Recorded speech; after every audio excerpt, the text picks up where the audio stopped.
In today's day and age, it's almost default to feel overwhelmed by everything happening around us. The world is advancing, and so many things are happening at the same time that it's very easy for you to feel lost, overwhelmed, and unfulfilled.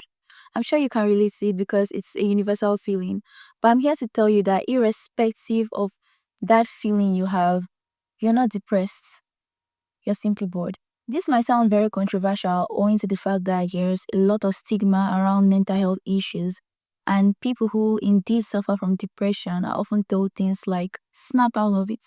You're just being lazy. You have nothing to be sad about. Or it's all in your head. And comments like this usually trivialize and invalidate your experiences, and that is certainly not what I'm trying to do in this video. This video is specifically directed towards people who have convinced themselves that depression is cool, and that the slightest feeling of apathy, sadness, or boredom is exactly that. Many times, people mistake boredom for depression due to similar feelings of emptiness and lethargy, but the key difference lies in perception. You see, depression is a complex mental health issue, and people who are sure to have it are oftentimes clinically diagnosed, while boredom, on the other hand, often stems from a lack of stimulation or engagements, and it's usually our minds signaling that we need something new. Okay, it's time for a new activity or a change. It's okay to feel sad and unmotivated. What isn't okay is dwelling on that feeling for too long that you eventually let it define your days that roll into months and weeks, and for some people, even years. Depression is not cool. It's an illness, and the sooner we decide not to hide behind the curtains of that illness, the sooner we can be able to improve the quality of our lives. It's more than possible to hack your mood and get excited about living life, but this can only happen when you're honest with yourself about what's really going on with you. Do you really have nothing interesting going on for you, or are you simply just lazy to schedule joy into your life? It's a thought provoking question that you must answer sincerely because only you know the answer. There are so many people I know who wouldn't mind allowing work to take over their weekends or their free days. They really don't mind. But they cannot extend that same energy towards making out time for fun, making out time for rest, making out time to discover themselves. They can't extend that same energy towards meeting new people or doing something for the first time. They always hide behind this umbrella term introverts. I'm an introvert. Yeah, I don't really like meeting people. I'm an introvert. Yeah, I don't like going to places. I'm an introvert. I don't like leaving the comfort of my home. And that's true. There are so many things that introverts don't like. I'm an introvert myself. So I know that you don't like going out, but there are things that you would probably enjoy doing, but you don't know yet because you've not even tried. You've not tried to see, do I like this thing? Yeah, such a person gets tired of living or just loses interest in anything fun and enjoyable and just has this apathy towards like, what are you going to play? Would you say life is just being mean to that person? Or would you say things are just not exciting right now in the person's life? Or would you feel like the person has not done what they need to do to schedule joy into their life, to bring that excitement into their life? Now, let me face you. When was the last time you tried something new? Tell me, when was the last time you did something for the very first time? There are so many indoor activities that can, fuel your spirit or your desire to live, that can make you get excited about life. But because you've not tried, you've not put in any effort to see what sparks your fire, to see what, just gives you this burst of energy. You've not done anything to discover those things. You just hide behind, oh, I'm an introvert. You're going to be an introvert and then you miss out on life. You're going to be an introvert and then you get burnt out. You're going to be an introvert and then you just get sad and lonely and you start to feel like nothing good is happening in your life. But that's just not the case. You just haven't, you know, made the efforts or given attention to the areas of your life that just seem dead and seem like nothing is going on. Curiosity is your secret weapon against boredom. Never stop asking questions, never stop trying new things, exploring new ideas, and seeking knowledge, whether it's through books, podcasts, or engaging conversations. The world is full of fascinating subjects waiting to capture your interest. All you have to do is be open to embracing all these new experiences. When you give into curiosity and you push yourself to step out of your comfort zone, you discover hidden passions, whether it's painting, coding, dancing, or playing a musical instrument. Your curiosity might just be the nudge you need to uncover your true talents. And trust me, that's enough to get excited about enjoying life and living life to the fullest again. Another way to enjoy living again is to do everyday things differently. We are stuck in a routine. Everything in this world just seems like it's repetitive. Our days seem very repetitive. And I can't be the only one who feels this way because it seems like every day is the same. Wake up, get ready to go to work or to school, come back home, sleep, and repeat. Every day looks the same for a lot of people, and being stuck in the routine can be very draining. If for any reason you're unable to incorporate something fun into your day to day activities, then you need to do everyday things differently. If you always take a shuttle on your way to school, try walking. If you always have noodles for breakfast, or you always eat bread for breakfast, or maybe you always eat cereal for breakfast, every day you just choose to eat one particular thing. Maybe you try something different. Instead of eating your everyday cereal, maybe make avocado toast. Instead of eating everyday bread, maybe make oats. Just do something different. If you always rush through your mornings because you barely ever have time to get ready and prepare for school or prepare for work, maybe you can choose to wake up 30 minutes earlier or an hour earlier just to have this extra time to be more intentional with your morning, to try something different, to try something new. Okay, instead of waking up at your regular 7 a.m. or your regular 6:30, how about you wake up by 6 o'clock? Like, you have this extra 30 minutes to choose whether you want to make food or you want to eat something you already made the night before, or you just the entire thought of having time on its own to do something new in the morning before you start your day can just give you this burst of energy, and then you don't feel so tense and so chaotic right from waking up in the morning. There are some people that wake up in the morning and they're already tired. I've had that phase in my life, okay, where I wake up and I'm already tired and I already feel unmotivated to go about the rest of my day just because I'm going to either rush out and just go straight to school, or maybe I'm not even rushing anywhere, but then every day looks the same. Maybe I'm at home, but it's the same old TV, the same old social media that I'll be scrolling on all day, and there is nothing new or exciting for me to do in my life. But if you just try your best to take time in the morning, slow down, try eating something different that morning, and when you go out, instead of taking the usual path you take to school, maybe you follow another route and just experiment just for the fun of it. And those tiny little things that seemingly mean nothing would eventually build up to make your life seem as if there is a lot going on and so many fun things are happening. And with that, you can just start to feel the excitement swelling inside of you, and you will not feel as bored and as unmotivated and tired and cranky as you usually are. It's these tiny little changes, these tiny everyday very insignificant little things that you add to your day, or you subtract from your day, or you try out differently in your day that eventually add up to make this whole, I wanna call it a facade, but this whole idea that life is a lot more interesting to you than to person being, maybe your neighbor or someone else that is going through the same thing as you are in life, but is not experiencing life the same way you are. The lens you use to look at life is different from the lens this other person uses to look at life, because in as much as you guys have the same thing going on for you, you're incorporating these tiny little things that don't really mean so much, but then they mean so much when you pile them up and you sum them all together in the long run. I start to see that life just seems better for you. Life just seems like it's more interesting, more fun for you because of these tiny little habits. And another way you can enjoy living again and getting excited about life again is to find those tiny little things that drain your energy. Those seemingly very mundane things that should not really matter, but it matters because they don't make you feel good.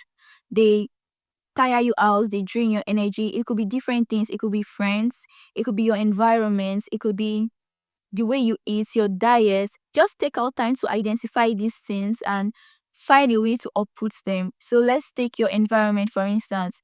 Your environment is scattered, it's dirty, and maybe it wasn't an intentional act. Maybe you just started to pile clothes up, and before you knew what was going on, you just have this huge pile of clothes that you don't even feel the motivation to wash up, dishes in the kitchen, just tiny little things that just make your environment seem, oh my god, how am I living here? You need to know that your environment has a very huge impact on your mental health. You might not even notice when the feeling starts creeping up to you, and those tiny things that are in your room or in your kitchen start making you feel confused or making your head feel clouded and hazy as if so much is going on. It's just those things. It's just those things that are in your environment. You need to get rid of them. You need to be intentional about uprooting all these things from your life, from your environment, just so you can feel at peace again and breathe in fresh air. Because when your environments, you start piling up all these dirty plates, dirty clothes, it starts to affect the way your environment smells. It starts to affect the humidity in your environment, in your room.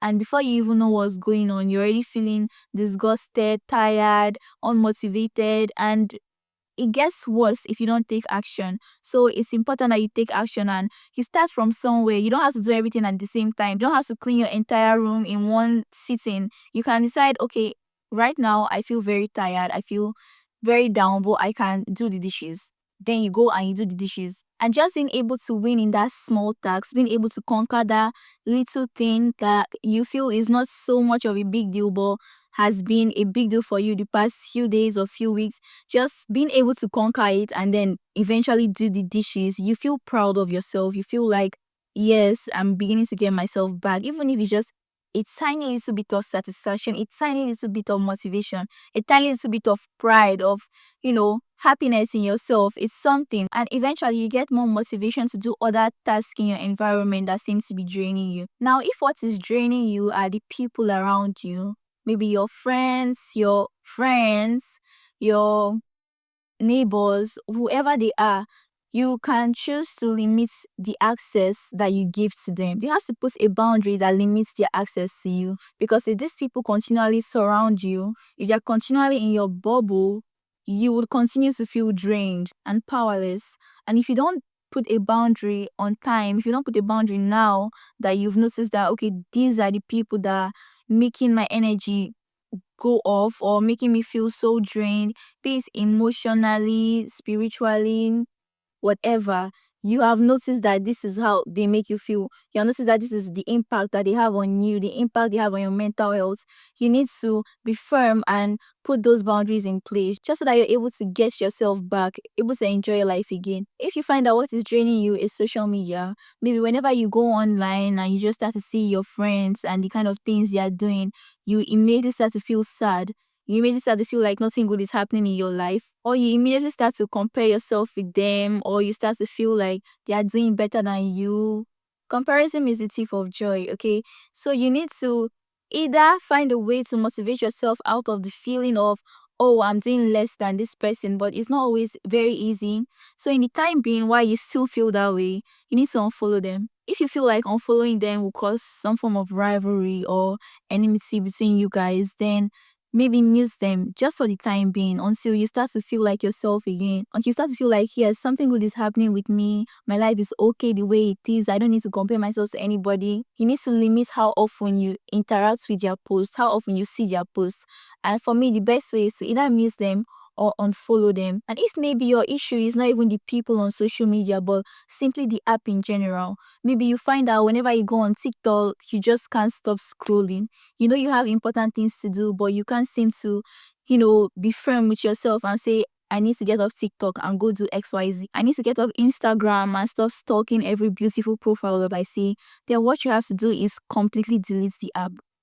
Delete the app. It's not doing anything for you. You're only just making money for the owners of these apps and the influencers that profit from these apps. And I'm not saying there's anything wrong with social media generally, but you have found out that this is what is draining you. This is what is making you feel so sad, so unmotivated, so weak in the spirit and all of that. You need to be firm and say, I'm going to delete this app for 30 days. I'm going to delete this app for 1 month.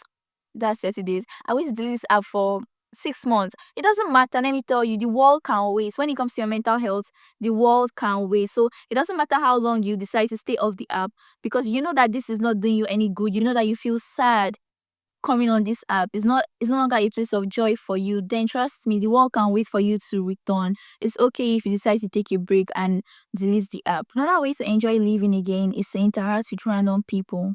strangers. Are you like me and have you had the same group of friends for years? Or for some reason you're just stuck with these same people and you're comfortable in your friend group. You're comfortable with the people that are around you, the people that make you happy.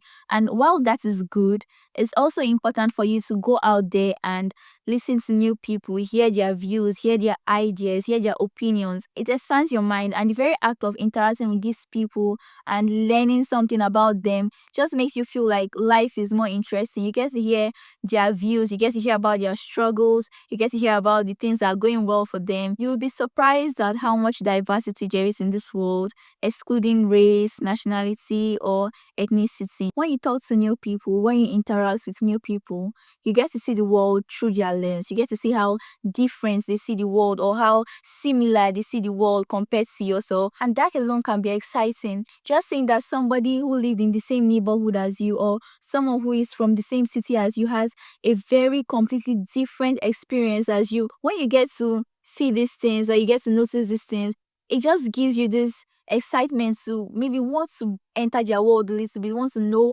what they know, want to get involved in this thing that makes their world so different from yours, even though you guys are in the same environment. And trust me, talking to strangers is not difficult at all. All you need to do is smile. Just smile when you see them, say hello, say good morning, pay them a compliment. If you like something on their body and you genuinely are curious about it, ask them, where did you get this from? What inspired you to dress like this? Pay them a compliment, tell them how beautiful they look, and before you know, you've been able to strike a conversation with them that might change your life. You might learn something new that will completely change your life or change the way you see a certain issue or the way you perceive a certain topic. And if maybe the interaction you have with this stranger is a very short interaction and there is no room to discuss important topics or things that are more heavyweight, then just smile and pay them a compliment and watch their face glow up. Just watch how your compliment or your good gesture brightens their day and makes them happy. Making people happy automatically makes you happy. When you put in the effort to make someone smile, especially someone you don't know from anywhere, it has a way of coming back in this reverse effect, in this boomerang effect, and making you happy as well. And if you do that on a day-to-day basis, if you go out and you intentionally make the decision to put a smile on someone's face, you go out and you choose to do something small that will have a good effect on that person, it has a way of making you happy as well. So I urge you guys to try these things out. I know that life is difficult. It can be difficult sometimes, but you have to be intentional about making sure that the difficulty of life does not hit you, does not try to send you to rock bottom, and also does not try to define you or set the standard for you. Please comment down below any tips you have for getting excited about life again, or if there's any specific thing you do whenever you feel bored and unmotivated. You never can tell who that tip might help. Thank you so much for watching, and on that note, I urge you guys to keep growing, keep evolving, and always keep your fire burning. I love you, and I'll see you in my next one. Bye.